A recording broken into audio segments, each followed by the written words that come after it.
Damn, that hits stupidly hard. In this one, I'm going to show you what is happening and how to do it yourself, so do stick around. Hey guys, it's Dan, and welcome back to Unified Gaming. So what are we doing? Well, this is my Shadow Walker build that has great sustain and really high damage. And there is a setup that gives you crazy sustain, like almost infinite when you sneak around. So really good stuff here. As you can probably gather, we are using Oaken Soul with 1 bar, but this does work without it, it's just more effective in the current patch. And don't panic, this will still work next patch, and I've tested it on PTS in duels. So if you build this today, it's still going to be working in a couple weeks time, so don't be concerned. As always though, I want to say a massive thanks to all the people on Patreon who help make these videos possible and get early access. If you want to support myself there, details down below. And as always, if you haven't subscribed already, do so you don't miss out on my future content. But what are we doing on this build? We are a Khajiit. For your race, being a Khajiit gives you access to Feline Ambush, which is arguably the best passive you can get. It's bonus crit damage and healing, and it decreases your detection radius in stealth by 3 meters. That means you can get closer to people before they can see you when sneaking. It also means when you are trying to escape from people and you hit cloak then sneak, you can get into sneak much easier than you could otherwise with other races. So this is really useful, especially in Cyrodiil where it can be a bit laggy with detection or a bit awkward. So really good passive here. And talking of Cyrodiil, this does work there as well, so don't be alarmed. I do use this on stream, which you can see live every Saturday if you want to on YouTube. We also get health, magic and stamina, and also some recoveries. If you're not a Khajiit, you can do this on a Dark Elf, which will be my second go-to personally, or a Wood Elf is not a bad one for the movement speed. As with our attributes, we have 19 in health and 45 in stamina. We are aiming for around about 26,500 to 27,000 health at a minimum, but with tri-stat glyphs, with Undaunted, that will go up to about 30,000. So if you can get to 30,000, it's a really good sweet spot, and then everything else into stamina. The thing I will say is if you find you die too quick, a bit more health will go a long way. You might also notice our regions are a bit low at 1100 stam recovery, but with our sets this goes up to like 1800, and we also have passives that make it even higher and potions on top. So our sustain is really good. And our damage goes up to 6,000 quite consistently, so damage is absolutely fine with 14k pen plus minor breach is just so much damage. As for our Mundus Stone, I'm using the Lava Mundus. This is just phenomenal. As you can gather with being a Khajiit, we do get bonus crit damage, but what you find is going all crit ends up leaving you just a little bit behind if you don't have enough penetration. So you do need that penetration to just capitalize on that crit. So that's what we're doing here. And you'll see down below, we are a Vampire Stage 3. Now, I get asked this in every video I do, Dan, will this work when you're not a vampire? And the answer is yes, but you don't have access to Undeath, which makes you really tanky. You don't have access to Strike from the Shadows, which gives you bonus damage out of stealth, and you don't have access to Darkstalker, which lets you get into sneak quicker and sneak at full speed. So personally, all of these positives do outweigh the negatives by quite a lot, in my opinion, and it's highly recommended doing so. Now, what are we doing consumable wise? Well, I use Bewitched Sugar Skulls, health, magic and stamina. It is the best try food in the game. If you need more sustain, you can use something like citrus fillet, for example. You can use smoked bear haunch. There's loads of options you can use, but I would go with try food personally. As for potions, I use tri-stat potions. They give you health, magicka and stamina and cover all bases. If you want a bit more specialization, you can go with detection potions for those odd occasions where you get nightblades that go and sneak and you just can't kill them, or stealth and you just have they keep hiding when they're almost dead. This is a great way just to prevent that and allows you to kill them really quick. You can also use immovability potions, health or magicka or stamina. You can pick the resources you get, and this is really good to just allow you to get burst off if you're worried about being counter stunned. But personally, as I said, tri-stat potions just cover everything, so they're my go-to. Now for the skills, and what are we doing on here?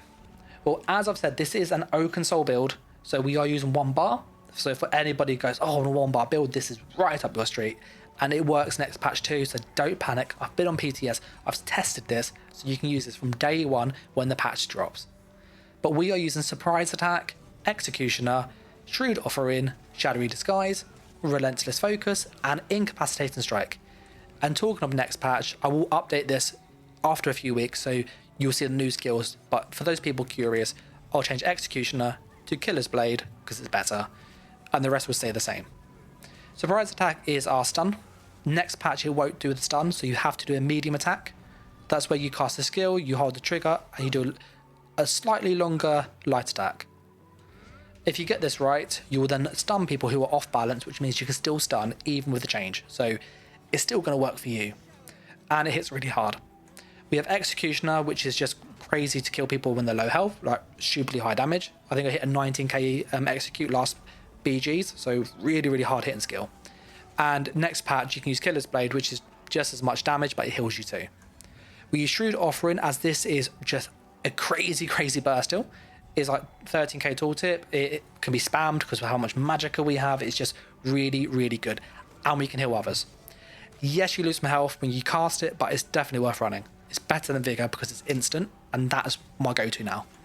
I use Shadowy Disguise to just get invisible, to guarantee crits when I open up, and I use Relentless Focus. This gives us just really, really good burst when we need it, when it's ready, and it also gives us bonus damage while it charges up, so it's just a win-win. We have Incapacitating Strike, which will hit people hard, it will stun them if we charge it enough, and we get Reeve, which gives us magicka and stamina recovery when we hit people with light attacks. So the more we're in combat, the more regen we get. There's a few things I want to go through our passives in a moment, which really help with the sets, so I will come back to this in a little bit, but one thing I will say you have to get is go down to your shadow, and you need Shadow Barrier. Currently, Shadow Barrier, you know, if you use Oakensall, you don't need the major resolve, but you do for what we're doing here. So just do get this. It's really, really needed. If you are not wanting to use Oakensall, just really quickly, you could mix it up. Use Rally on the back bar. I'll then go into my Siphoning, use Leeching Strikes. I'd go into my Assassination, I'd use Blur, change it to Mirage for just bonus damage. I'd have Sigic Order and use Race Against Time. And I'd go down to Assault and use Resolve and Vigor. Ultimate wise, I'd use Temporal Guard if I have it, or I'd use Soul Tether, which is really good. But that's if you don't have Oakensall, and this is just options for you there. Now for the sets, and what are we actually doing? Well, set wise, it's quite interesting actually. We're using sets that I don't think many people really use, and these are highly underrated, but probably some of the best sets in the game. So really get them if you can today, like literally get them today.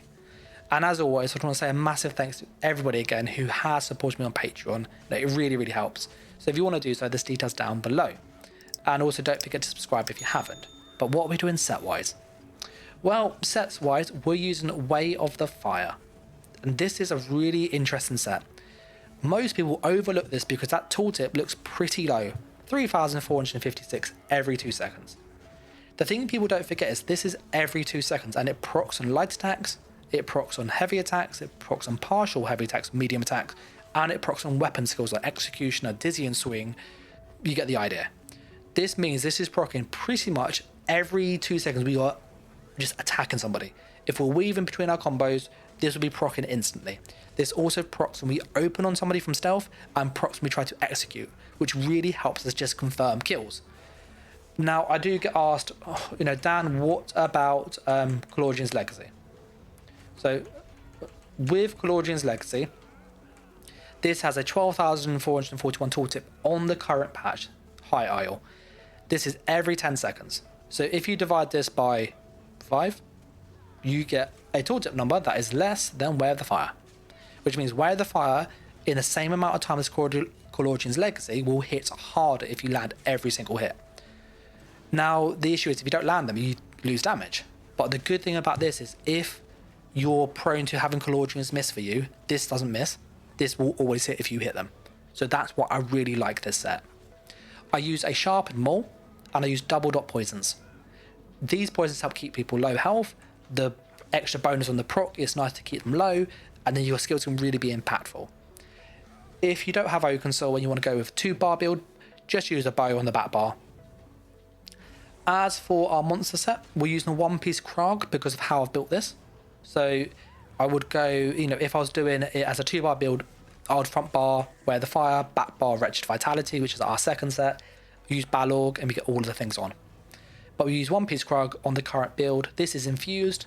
In all honesty, I'd go with probably Well Fitted or Impenetrable. We then use Kuros of the Fire. This is Divines. Ideally, this should be Impen or Well Fitted, but, you know, Transmute Stones, Gold, you know, times are hard on the PCNA. So yeah, times are hard on PCNA. We then use Wretched Vitality, and we pair this with Necklace of the Fire and Ring of the Fire. For the loadout, it is Sharpened Maul. Ideally, you want 4 Impen, 3 Well Fitted, or 3 Well Fitted, 4 Impen. You pick. I personally go with more Well Fitted because I like to roll a lot, so that's just up to you. And yeah, the loadout isn't too important. Just get as much medium as you can for just bonus damage. And try and get the chest heavy armor fire because that will give you better resistances than any other way around this. For the jewelry, it is fire, neck and ring, all infused, weapon damage. And for the Oaken Soul, I've gone with swift, weapon damage. Having a bit more movement speed is really, really nice. So I would say consider doing that. But that's what we're doing set-wise. If you do get any questions with the sets, do message me in the comments or on Discord and I'll try my best to reply. One thing I would say is with Wretched Vitality, a lot of people really kind of forget about the major and minor debuff. So it says while you're in combat, applying a major debuff or major buff gives you 260 stam recovery, mag recovery. The same is for minor at half the value. Now, what's really cool about this is when we use Surprise Attack, we proc Sauntered, which is a minor breach, which procs the minor part of that set, which is good. So it's 130 damage there.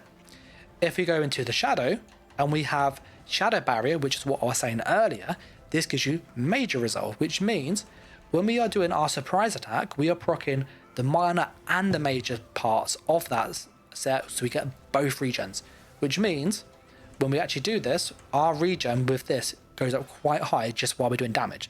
So our sustain is higher when we do damage, our healing is higher, our damage is higher when we do damage.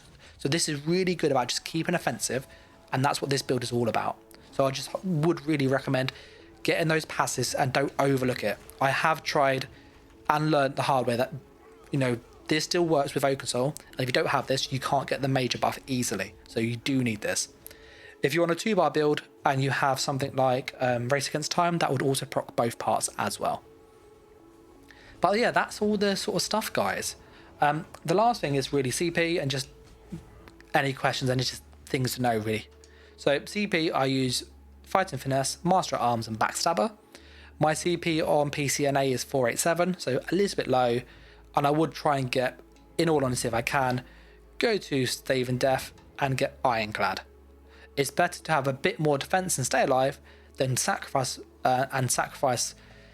damage to just keep in the fight, rather than going pure glass cannon and just getting killed really quick and do no damage at all. For the red ones, we are using Pain's Refuge, Celerity. For the green ones, I'm using Steed's Blessing and Sustaining Shadows. If you go for the green ones with more CP than me, you definitely want Sustaining Shadows and Steed's Blessing, and the rest are up to you. For the red ones, you definitely want Celerity, you want Pain's Refuge, and then 2 choices for you. I would recommend getting something like Slippery. This will give you a free CC break. And there's also one down here, Expert Evasion, which gives you a roll dodge, which is quite nice for free. I personally would go with Slippery, and I would consider getting Bastion just because you do more damage to shielded targets, which means you can kill people a bit easier like sorcerers. But that's what I do CP wise. The last thing in the video is just really key things to note. This is a very high intensity playstyle. You have to be in, out, reacting quite quick. So if you find that quite hard, you will find it hard to learn at first. And I would suggest having more health to help give you that time to do so. If you still find that hard, you can change your Mundus to the Lord to get more resources, the Lady. And you can also use Protective to get more just resources and just armor. So if you find you die a bit too quick, more health, more resistances will help buy you that time to learn how to play it. Also, having a bit more sustain is never a bad thing because you can learn how to manage your resources and then add the damage as you get used to it. But I would say the Nightblade is a very, high intensity class that is very reaction based. If you react well, it is really good, regardless of build. If you react badly, it can be quite tricky, and this build really shows that. But yeah, I'd love to know what you think. I do appreciate how IO's only got a week or so left, but I know people on console have a bit longer, and as you know, I play on PCNA, but I just wanted to get this out there, and yeah, I'd just love to know what you think of the build. Before I wrap it up though, just a massive thanks to everyone who does support me on Patreon. Like, their support helps me make these videos. So if you want to support myself to continue making videos and to get early access, the details down below, as much or as little as you can, is really, really appreciated. And as always, if you haven't done so, do subscribe and do like and comment. It really, really helps. But I'm going to catch you in the next video or the next stream. So thanks for watching, guys. Take care and bye.